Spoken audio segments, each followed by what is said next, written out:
এক মানুষকে আখিরাতে জাহান্নামের আগুনে এক মুহূর্তের জন্য ডুবানো হলো।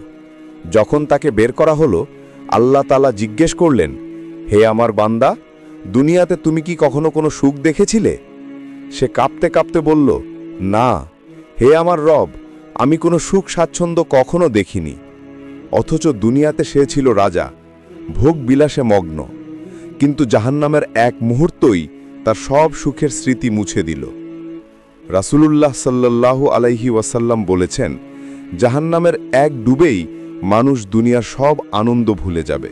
ভাবো তো, যদি এক মুহূর্তেই এমন হয়, তবে চিরস্থায়ী আগুনের শাস্তি কেমন হবে?